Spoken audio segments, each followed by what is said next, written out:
नमस्कार, सलाम और जूले। मैं हूं सोनम वांगचुक लद्दाख से।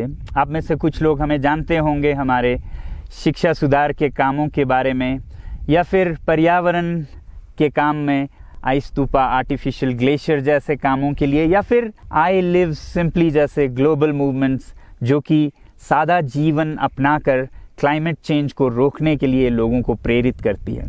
मगर दोस्तों, आज मैं इन चीज़ों के बारे में नहीं बल्कि आप लोगों को एक बहुत ही ज़रूरी संदेश देने के लिए आया हूं, जो कि चीन और भारत के बीच अभी जो टकराव और तनाव की स्थिति बनी है, इसके बारे में आपकी क्या जिम्मेदारी है।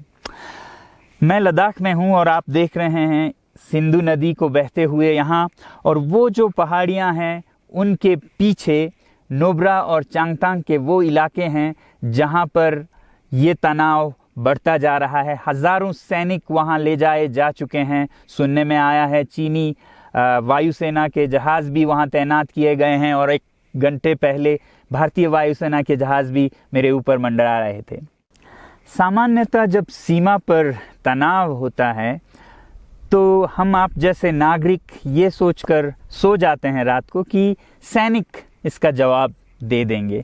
मगर मैं आज आप लोगों को ये ज़रूरी बात बताना चाहता हूँ कि इस बार सिर्फ सैनिक जवाब नहीं, दो तरफा जवाब हो और उसमें नागरिक जवाब भी हो।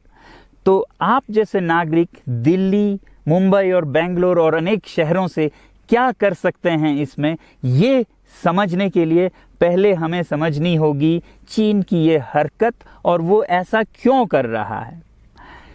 आपने देखा होगा कि ये सिर्फ भारत के साथ नहीं हो रहा है, बल्कि पिछले कई हफ्तों से चीन ये दक्षिण चीनी सागर में वियतनाम, ताइवान और अब हांगकांग के साथ भी छेड़खानी कर रहा है। और मेरा ये विश्लेषण है कि वो ये सब किसी देश के साथ दुश्मनी के वजह से ज़्यादा अपने अंदर की समस्याओं को सुलझाने के लिए कर रहा है।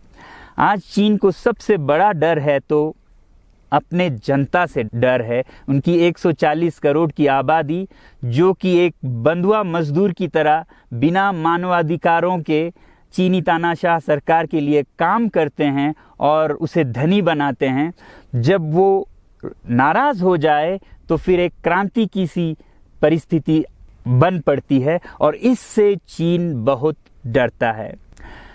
आज कोरोना के प्रकोप के बाद चीन में फैक्ट्रियां बंद हैं, एक्सपोर्ट्स बंद हैं और बेरोजगारी 20% तक बढ़ चुकी है। लोग बहुत नाराज़ हैं, क्रांति हो सकती है, तख्ता पलट हो सकता है। इसीलिए चीन पड़ोसियों से दुश्मनी करके अपनी जनता को अपने साथ जोड़ने में लगा हुआ है, और ये पहली बार नहीं कर रहा है। 1962 में जब भारत के साथ जंग की तो वो जंग भी उसने अपने जनता को संभालने के लिए की थी। तब 4 साल का अकाल और भूखमरी हुई थी, और इससे ध्यान हटाने के लिए ये जंग की थी। चीन के लिए अपनी जीडीपी और जो खुशहाली है उसे बढ़ाते रहना बहुत ही ज़रूरी है, और जिस दिन जीडीपी घट जाए वहाँ की जनता क्रांति के लिए तैयार है। मैं तो कहता हूँ कि इस बार भारत की बुलेट पावर से भी ज़्यादा वॉलेट पावर काम आएगी। जो नागरिक पैसा खर्चते हैं चीन के सामान को खरीदने में, ज़रा सोचिए, हम आप भारतीय उद्योग को मारकर चीन से मूर्तियों से कपड़ों तक हर साल 5 लाख करोड़ के सामान खरीदते हैं, और फिर यह पैसा आगे जाकर हमारे सीमा पर हथियार और बंदूक बनकर हमारे सैनिकों के मौत का कारण बन सकती हैं। तो इसलिए अगर हमारे देश के 130 करोड़ लोग और 3 करोड़ जो भारतीय बाहर के देशों में हैं, सब मिलकर भारत में और बल्कि दुनिया भर में एक boycott made in China movement या अभियान शुरू करते हैं, तो आज दुनिया भर में चीन के प्रति रोष है। हो सकता है कि सारी दुनिया साथ आए और इतने बड़े स्तर पर चीनी व्यापार का बॉयकॉट हो कि चीन को जिसका सबसे बड़ा डर था वही हो, यानी कि उसकी अर्थव्यवस्था डगमगाए और उसकी जनता रोष में आए, विरोध और तख्ता पलट। और अगर हम ऐसा नहीं करते हैं तो कितनी बदनसीबी की बात होगी भारत के लिए, ज़रा सोचिए।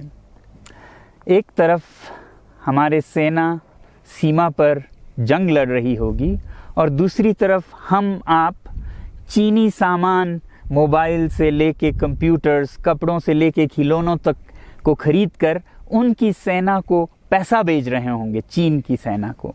ये तो हुई हार्डवेयर की बात। दूसरी तरफ हमारी युवा चीनी सॉफ्टवेयर, एप्स, गेम्स जैसे टिकटॉक, शेयरिट, इन सब में मस्त, उन्हें दूसरी तरफ से करोड़ों करोड़ों का पैसा भेज रहे होंगे। तो इसलिए बहुत ज़रूरी है कि हम एक नागरिक जवाब ज़रूर दें और इसे एक अभियान बनाएं, ग्लोबल मूवमेंट की तरह। ये बॉयकॉट मेड इन चाइना का जो अभियान है वो भारत के लिए भी एक वरदान साबित होगी। जैसा कि हमारे प्रधानमंत्री ने एक विजन हमें दिया था स्वावलंबन का, सेल्फ रिलायंस, वो तब हो सकता है जब हमारे अपने उद्योग फलें फूलें। और जब हम बॉयकॉट करते हैं इन सामान का तो अपने देश के उद्योग का, उत्पाद का हम प्रयोग करेंगे और उससे मजदूरों को रोजगारी मिलेगी और सारा देश खुशहाल होगा। बजट होगा कि हम और अच्छी तरह से टक्कर ले सकें सीमा पर भी। तो इसके लिए मैं आप लोगों से अपील करता हूं कि जहां तक ऐप्स और सॉफ्टवेयर की बात है तो हमारे युवाओं को एक हफ्ते में उन्हें अनइंस्टॉल करना चाहिए। Boycott made in China, software in a week and hardware in a year. क्योंकि साजो सामान के लिए वक्त लगेगा हमारे अपने देश से और बाहर से विकल्प निकलने तक, तो उसे हम एक साल के अंदर कर सकते हैं। तो ये हम न सिर्फ अपना प्रतिज्ञा करें बल्कि 100 और लोगों को इसके बारे में समझाएं, शेयर करें सोशल मीडिया पर, और हमारी जो मीडिया है वो जनता तक, देश के कोने कोने तक पहुंचाए। और जैसे ही इसका असर दिखने लगेगा, इंटरनेट से ऐप्स लाखों में, करोड़ों में अनइंस्टॉल होंगे, तो चीन को संदेश साफ जाएगा और यही एक तरीका उसे मेज़ पर पहुंचा सकती है जहां पर कि बातचीत हो शांति की। तो जाते जाते मैं ये बता दूं कि मैं क्या करने जा रहा हूं। इस फ़ोन पर जो भी चीनी ऐप्स हैं उन्हें तो मैं एक हफ्ते में हटा रहा हूं, बल्कि ये फ़ोन जो कि चीन में बना है इसे भी मैं एक हफ्ते में अपनी ज़िंदगी से अलग कर रहा हूं और एक साल के अंदर हर वो चीज़ जिस पे मेड इन चाइना लिखा है उसे ज़िंदगी से निकालने जा रहा हूं। हमें चीन से, चीनी लोगों से कोई समस्या नहीं है, चीनी सरकार और उनकी रवैयों से समस्या है। जब तक चीन में परिवर्तन ना हो हमें ऐसा करना होगा। और आप लोगों से मैं अपील करता हूं कि आप अपने शहर में, अपने मोहल्ले में ऐसे इवेंट्स करें जहां लोग प्रतिज्ञाएं करें कि चीनी सामान का बहिष्कार करें जब तक चीन में परिवर्तन ना हो। और मैं सालों से कहता रहा हूं कि 21वीं सदी में देश के लिए जान देने की नहीं बल्कि ज़िंदगी देने की ज़रूरत है।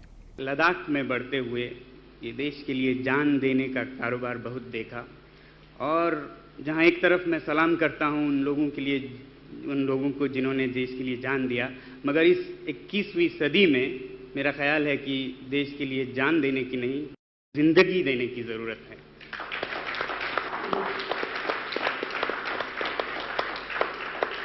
तो आप भी निभाइएगा अपना रोल। जय हिंद।